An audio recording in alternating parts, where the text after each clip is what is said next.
Welcome back to another exclusive edition of More to Live For. The voice of the North, man. Shout out to all my new subscribers, man. Coast to coast. I'm here in North Carolina, wherever you at, and you call in this good content, man. Shout out to you, man. So, yeah, I got another good one for you, man. Another big guest, man. I'm gonna let him introduce himself, and we can get the conversation rolling, man. What's going on, bro? How you doing? Peace. It's the blue God, the true God, Crip Jesus, author of the Blue Bible. You feel what I'm saying? So glad to be here. Ernest more to live for. You know, I came across your joint. I seen a couple homies, couple people that, you know what I mean, I consider constituents and peers and fellow, you know what I mean, real ones from my section tapping in with you. A few of them. So I was like, oh man, you know, that's when I came across your page. Feel me? So I'm glad to be here. Much respect.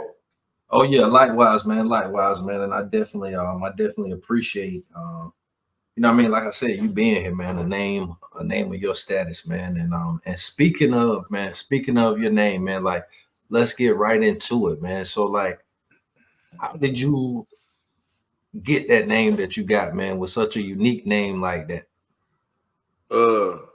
So, you know, I didn't get put on the hood. They named me Crip Jesus, no shit like that. I know a lot of people. I be getting that sometimes. I be like, nah, it's not really even a gang thing.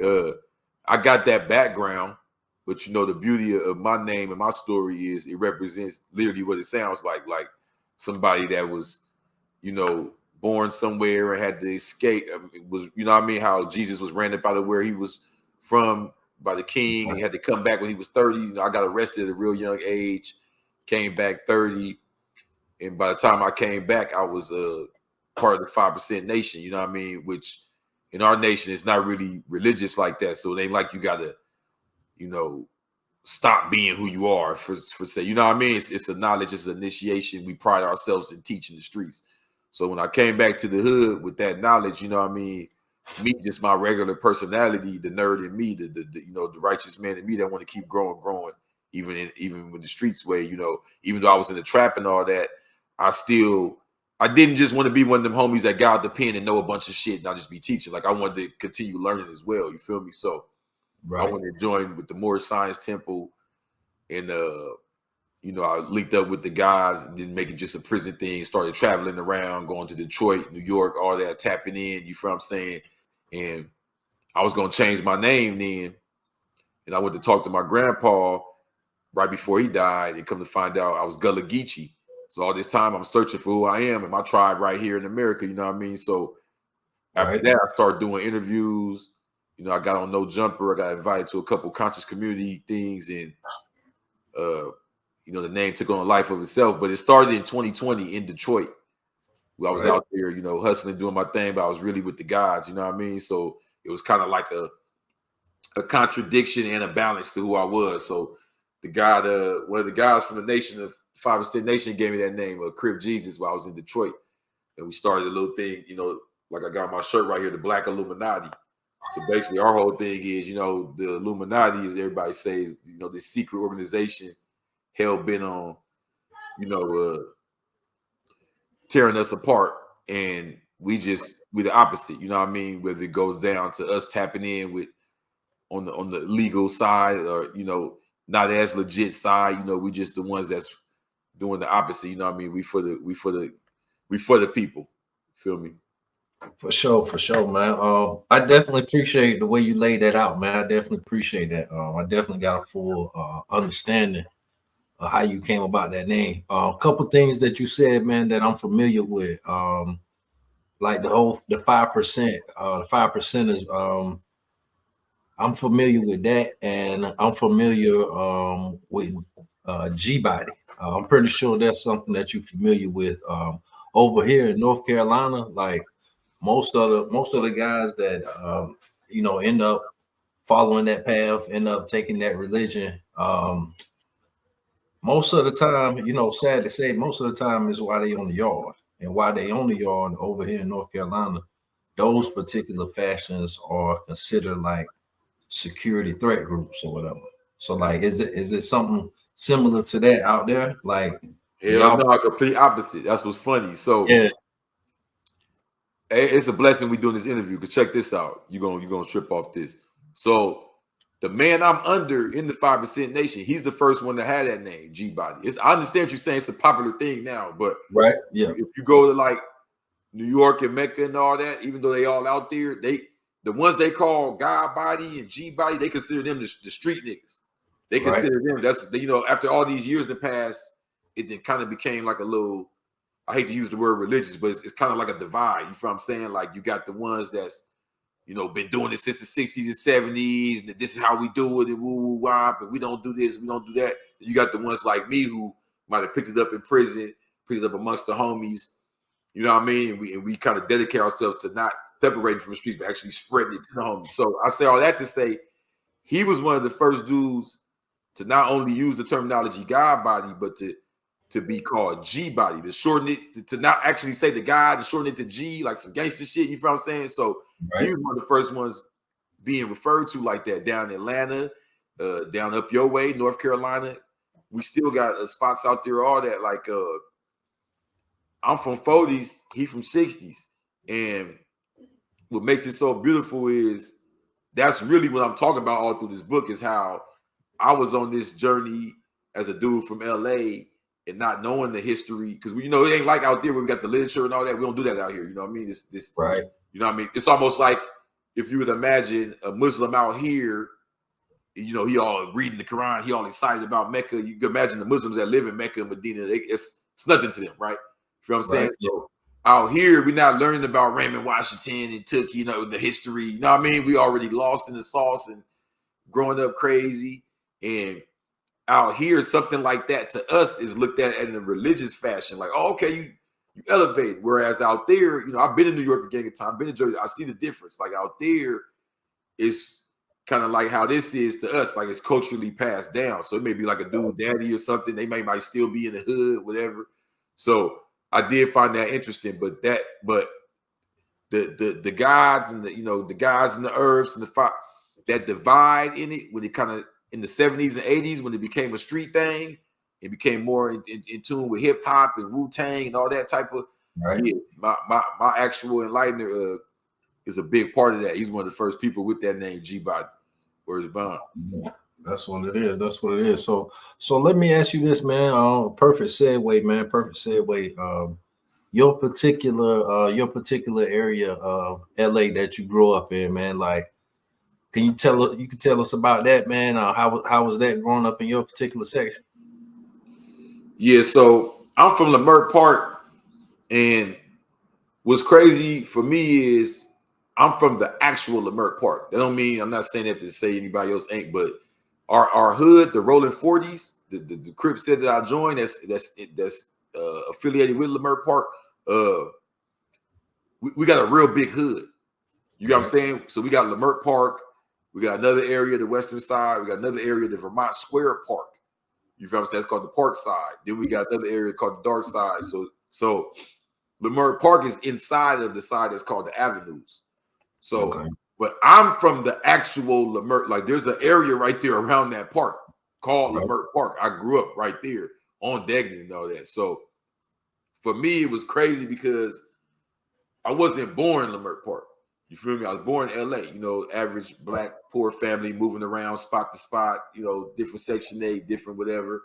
And my mom met, you know, they divorced, whatever. My mom passed away, you know, bless her soul. But the man she met and married had bought a house in Leimert Park. That was considered moving up for us. So it's a funny story for me because I come from such poverty, bro, that when my mom met my step-pops and moved to Leimert Park, that was a come up to us. We never in a million years thought it was gonna be gangs and shit like that there. We was like, woo, we go to Leimert Park. Like, this is black people with money. You know what I'm saying? But I could honestly say that it's crazy. I mean, you know, and I like to always keep a free spirit when I do these interviews. So I'm really thinking about this right now as we speaking. I watched Leimert Park change, brother. Like, when I moved to Leimert Park, that was a status symbol. Like, you know, black people with a little bag or something. You know, you know what I mean? Even if you're in an apartment over there, it's probably nicer than the other ones. You feel what I'm saying? And we got the little black cultural area, Leimert Park, where everybody meet up with the Africans and all that. But when I first moved over there, it used to be like it was the hood, don't get it twisted, but it was a mixture. Like when you go down towards Crenshaw Boulevard, it was a lot of blood down there. You feel what I'm saying? And my generation kind of changed that. You know what I mean? It's a school right there called Audubon in Leimert Park, where the BPS Bloods go and the homies go, as far as when they growing up. You know, we're not growing up thinking we knowing what hood we're gonna be from. You get what I'm saying? So that's the closest middle school to that blood hood and our hood as far as the avenue section. Because I told you it's 4 different sections to our hood. So when I was growing up, like when we first moved over there, we used to hear from people, "Oh man, you just Bloods over there, is this over there, is that over there?" When I was growing up, I remember, you're not gonna go into too much details, but I remember a lot of the homies in that area turning the hood and us being kind of like that first real front line of Leimert Park being like just a bunch of Crips and all that down way down on Dagnan and Crenshaw and all of that. You feel me? And I say that to say I watched it kind of turn out, and then after that came I went to prison, and when I came back, bro, I could see the gentrification. We still there, but I call it music video status. Let me explain to you what I mean. Like, we got enough niggas there to pull up and shoot a video, but if you want to do the real numbers of who's living in these apartments, who's living in these houses, I see the divide now. I see the Asians or the Mexicans or maybe different black families that don't really, communicate or identify with us. You know what I mean? The others like that. So it's changing a lot right now, Leimert. And growing up there, I say all that to say, growing up there was different because you have the 40 experience. But any real homies gonna have to agree with this. The Leimert experience is a little different. It's like that's a certain section of the folks. You feel what I'm saying? And growing up there, you might be with the homies talking that shit. Then you might be right around the corner with some dude that's from Ghana. You feel what I'm saying? Or Rizza Islam or something. Or Cam talking about some you know what I mean? Some Muslim shit or some science or some Egyptian. You know what I mean? Like so it was a mixture for me growing up, being in both those worlds at the same time. So let me ask you this, man. Let me ask you this just on the back up a little bit. You know what I mean? It kind of goes in with what you're saying, though. So from what you're saying, like, coming into that area, you know what I mean, it was looked as, as a come up or whatever. And like you said, you saw it yourself change. So if you could remember, like, how long was it before, like, you know what I mean, you were influenced by gangs, by moving out there? Well, the influence came immediately. As soon as I got there, LA is just like that. You know what I mean? So, right. Even before that, like, it wasn't like I lived in San Bernardino or Lancaster, nothing like that. I lived in LA. I'm just saying it's so much hoods in LA, the exact, you know what I'm saying? Nah, like, we were living downtown, West LA, East LA, over here, over there, you know what I mean? Wherever the voucher or whatever would take us. But I can remember as far as back as even in, elementary or just even in middle school, you know what I mean? Well, I was already in the hood then, but I didn't go to Audubon. I went to Fauché Middle School in the 30s. But even there, you know what I mean? It's Bloods, you know what I mean? The 20 Bloods, coming up to the school tripping, us, getting banged on, dudes trying to rob us, all that. It's kind of like at a young age, like, what hood you gonna be from? Where you live? You feel what I'm saying? Even just living in Leimert and just going outside to ride my bike, you know what I mean? It's homies around there. If I want to have other boys to hang out with, you know what I mean? This where the gang element starts right there, you know what I mean? Who are you hanging out with? Who's up the street? Who's at the barbershop? Who sell weed? You know what I mean? Who's your neighbor? I could talk about it now because neither one of us lived there no more.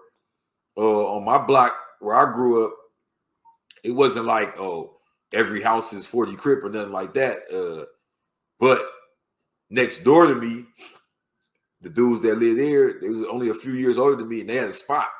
You feel what I'm saying? So that was kind of my introduction, like just going next door to their house just to even fit in with them and talk shit.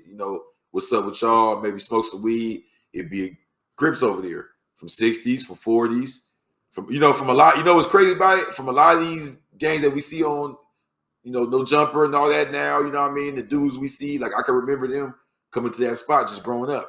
You know what I mean? Then from there, you know, you meet other people, you walk up the street, you see who live in this apartment building, that apartment building. So the first influence was not even the influence, if that makes sense to you. Like, it was just what I thought was the norm. It was just my friend, you know what I mean? My neighbor, the dude I went to school with, the dude I see every day when I walk to the store, Big Janky. You know, he the big homie now, but when I first met him, he was just a nigga I used to see when I walked to the store, you know what I'm saying? Right. I So it made all definitely that crazy shit normal. I look at it now, older, like, damn, we was doing this, we was doing that. But at that time, you know, hustling or having a gun, you know, protecting yourself, or, you know, macking up, you know, bras back to back. That was just what we did. For sure, man. For sure. I definitely appreciate you. You know what I mean, laying that out, man. Real detail, man. What I But try to my do. bad, I didn't even answer your question. To give you an age, I would say 14. And the reason I say 14 is because 13, everything before that, like, I moved over there, I think I was like 6 or 7. But before that, it was an innocent influence, if that makes sense. I'm not gonna act like I didn't, you know, we did get into shit. We maybe take a little gun, try to do this or that, or fight at Alabama, but we was just trying to fit in. We didn't, you know, and I gotta speak for myself. I'm not every other, you know, LA gang banging is so intense that there are a lot of homies who was already getting it cracking at 12, 13, 14. Right. They whole family from the hood, all that. I don't have that experience. That's why my shit's a little unique. My family not from folks. You feel what I'm saying? As I said, my mama got married and moved over there. I don't, you know, a lot of my families on my dad's side and all that that's related to me that got ties to gangs ain't in the 40s. They more like in the hundreds, shit like that. I got an uncle that's in the hundreds that got ties to the hood because I don't know if you know, Tupac used to mess with my homie. So my uncle Macadocious is part of the group Thug Life. That type of connection, shit like that, but just a natural tie. No, I grew up in the hood on my own. You feel what I'm saying? So, for sure. When I was 13 and 14, all that, I wanted to do music. I didn't want to gang bang. I had a lot of homies that was gang banging already. I was accepted by them, and I would do, illegal shit or act bad at school to fit in with them. But for the most part, I wanted to do music. I was going to school. I was still getting cool grades and shit. You know what I mean? I wanted to go to school dance. You know what I mean? I wanted to be part of that. You know what I mean? I can honestly say when I was 14, my mom started getting high, and just the pain I felt from that, the bitterness drove a connection with me and the homies more. You know what I mean? And especially like the homies that knew that's what was going on. I could tell. That's when I learned, like, the streets will love you, bro, in a way that is kind of sad because a lot of us trauma bond. So the homies that felt for me and what I was going through, that almost made me more real to them. Like, damn, look at cuz. Like, you know what I'm saying? They would embrace me, or they may see me get in trouble and be like, you could come over here or dip low right here. You know what I'm saying? And they respected my struggle. So these type of things that were kind of embarrassing for me. And even now, getting out of prison, being fucked up, not knowing how to drive a car, the homie gonna laugh at you and say, you drive my shit. You know what I mean? Like, the homies have always been there for me through my unfortunate life that really didn't have nothing to do with them. So I'm one of them few people. I can't blame mine on the gang. I didn't grow up like that. To be real with you, the things I felt I was lacking in my life, the homies kind of helped me with, if that makes sense. Like, make perfect sense. Make perfect sense. Yeah, like I was saying, bro. I appreciate you. You know what I mean, laying out. You know what I mean, details about your background and your upbringing. What I try to do is, like, I try to get a good feel of the guests. You know what I mean, and let my viewers and my subscribers get a good feel of you too, before I get to the things that's really trending, and some of the things that may have been what brought me brought us to this project. So, like, I did hear you say something about music. That is, I want to say that might be how I first heard of your name or whatever. Like, I do remember you going on No Jumper with Crip, man, or whatever. So, like, can you talk about that moment? Like, is that was that like your breakout moment or whatever? For sure. So I got locked up at 17, and as you would imagine, like I said, maybe if I was one of them dudes that, like, oh, that's a little whoop-de-whoop son, you know what I'm saying, that grew up in the hood from day one, You know what I'm saying? Then at 17, you already, but nah, like I said, I was influenced at 14. I ain't say I got put on at 14. You dig what I'm saying? So that's when I first start gravitating towards the homies, running around, getting in trouble, you know, catching the truancy case, catching the weed case, getting locked up, just getting into the whole little bad boy type shit. And For sure. by the time I was 16 and my mom was really getting high, wasn't nobody really around like that. I'm kind of on my own, you know, in the hood, that's kind of like damn near grown man stage. You know, I got some hair now, talking to older women, shit like that. So that's when it was more like, yeah, every time you see me, I got a gun. I'm with the homies. You feel what I'm saying? I'm official now, you know. And by the time I was 17, I was out of here. So I'm saying all that to say that, yeah, I hadn't really made a name for myself like that. You know what I mean? I was known within my circle. And, you know, all praises due to the Most High that during my long time away, everybody within that circle remembered me and had high regards for me. So that played in my favor when I came back. But I did 14 years. When I caught that case at 17, I did 14 years. When I came back, I was 31. It's 2019. And, you know, I was doing my thing. But, you know, as far as networking or who are you or who you have ties with and all that, that was just based on when I was younger. So now it was time for me to make all these new, you know what I mean? What's your story going to be? Who are you? You know what I mean? So For sure. The beauty of it, going back to where we started the conversation with the 5% Nation and all that, a lot of people thought when I started going OT that it was all about, you know, what you would think a Crip going OT for, to sell drugs, right? But it wasn't.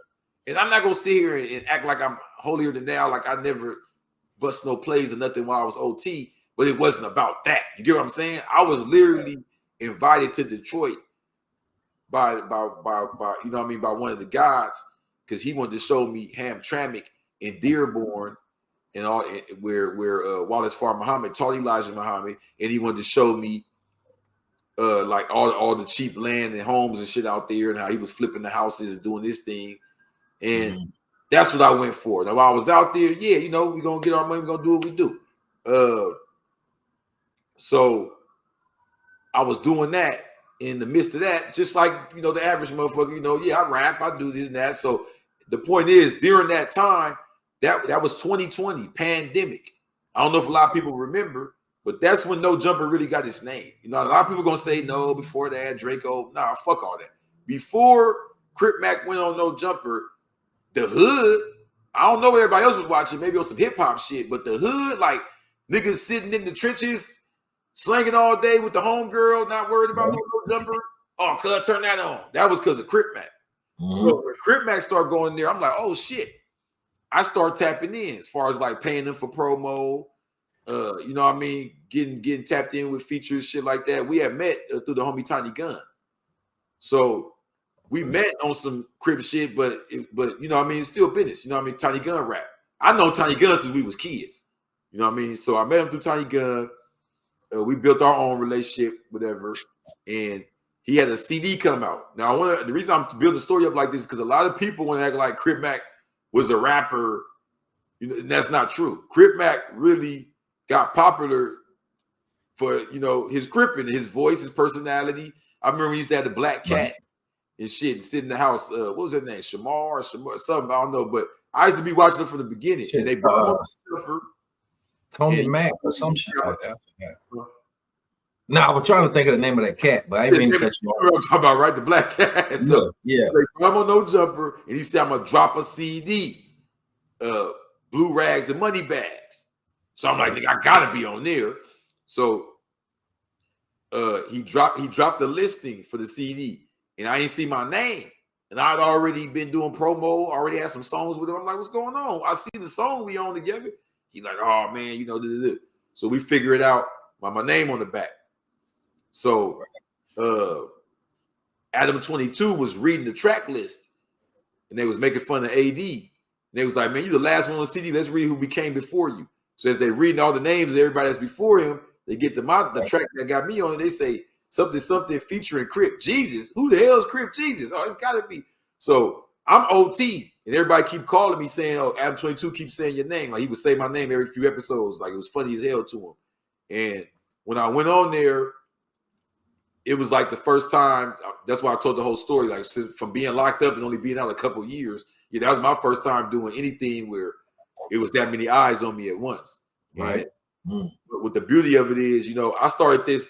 Shout out, get y'all merch. I started this movement right here, the hashtag the Black Illuminati, back in 2019.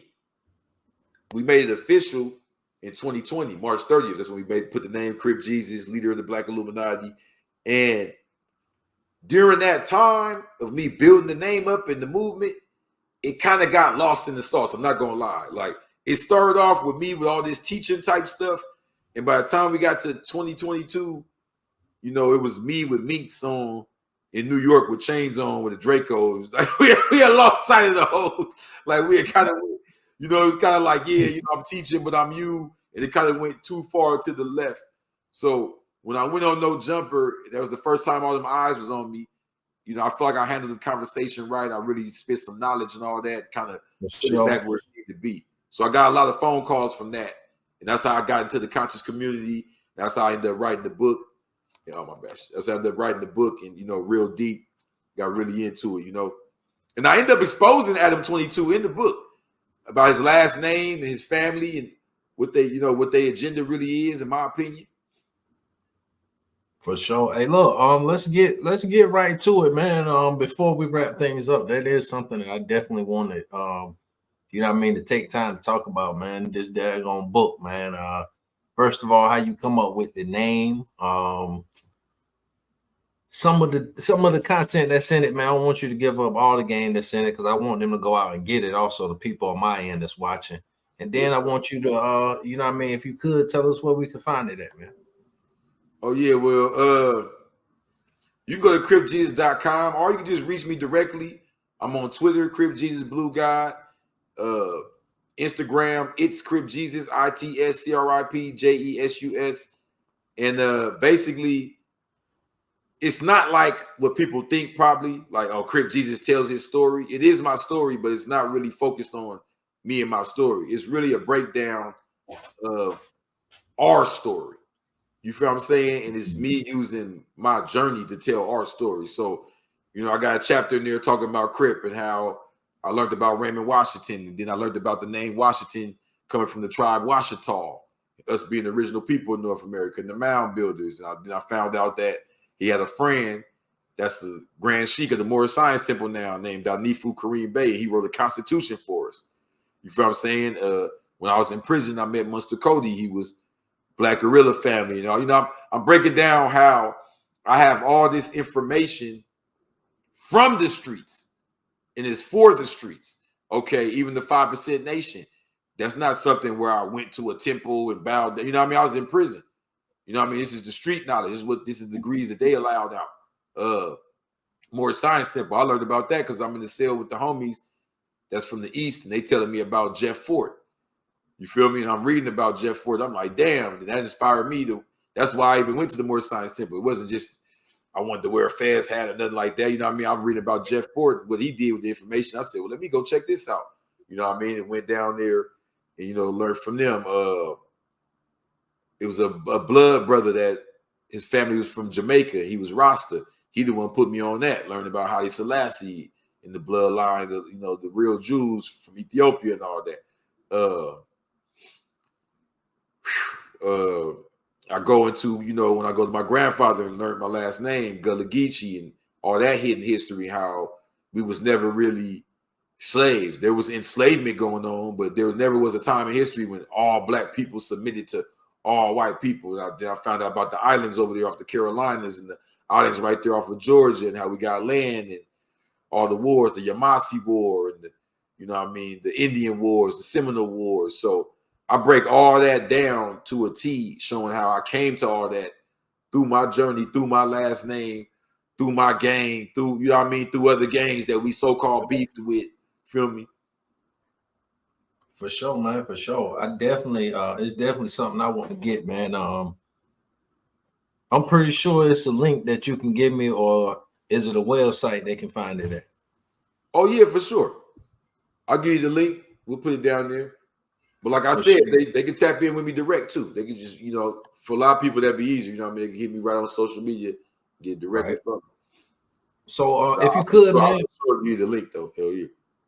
for sure, definitely drop that link on me, man. And before we wrap things up, man, if you could, man, like where can the people find you at, man? Your music, your merch, that good book, the whole nine, man. Where can the people find you at? Oh yeah, like I said, cripjesus.com, and then also Instagram, it's Crip Jesus. If you have any problem, just put hashtag Crip Jesus. You should be able to find me. ITSCRIPJESUS. Twitter, Crip Jesus Blue God. That's CRIPJESUS BLUGOD. You can also hit me on go to my YouTube. That's cracking. You know what I mean? I'm on YouTube all the time. So you can go in there. I give out I got plenty of phones, so I slide the number out on there all the time and all that. You feel me? Heard that. Mm-hmm.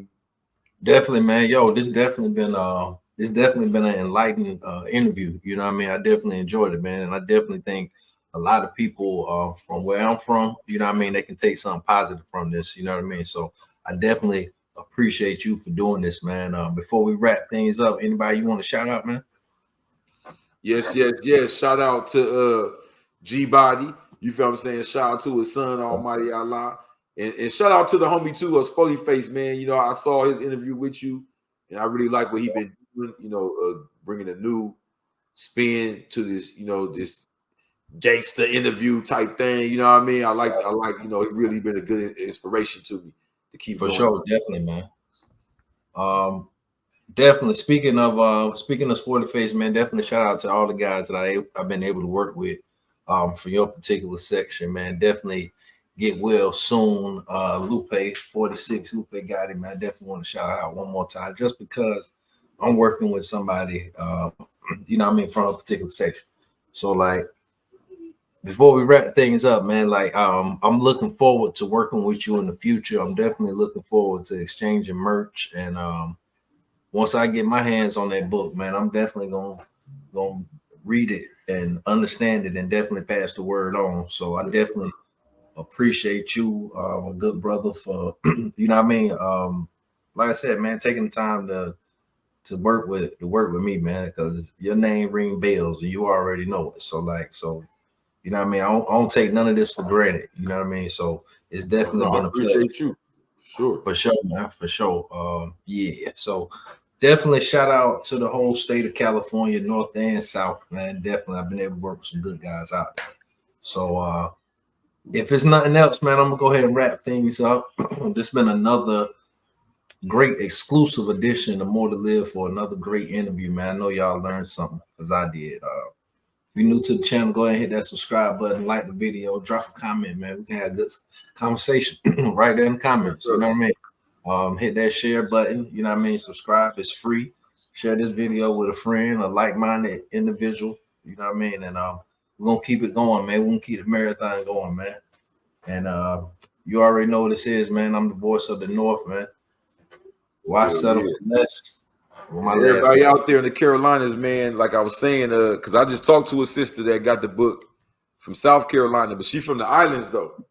And she goes to the university. She said, man, everybody be telling me where I'm from or what's going on. Like she said, they barely even understand her being Geechee right there. You know what I'm saying? So everybody, you know what I mean, that see this that's from the Carolinas, make sure you tap in and get your copy because it's a lot of hidden history right up under your nose. You feel me? Already, definitely right under our nose. But yeah, that's something that we can talk about on part two because you just reminded me of something. But yeah, we can speak about that off camera. But I'm gonna go ahead and wrap things up, man. Shout out to you, everything you stand for, man. It's been a pleasure working with somebody of your status, man. And yeah, I'm gonna keep going, man. Marathon, keep going. Yes, sir. More to live for, the voice of the North. Why settle for less? My last name More. Shout out to the homies, man. Shout out to everybody that's been rocking with me, man, helping me make this journey what it is.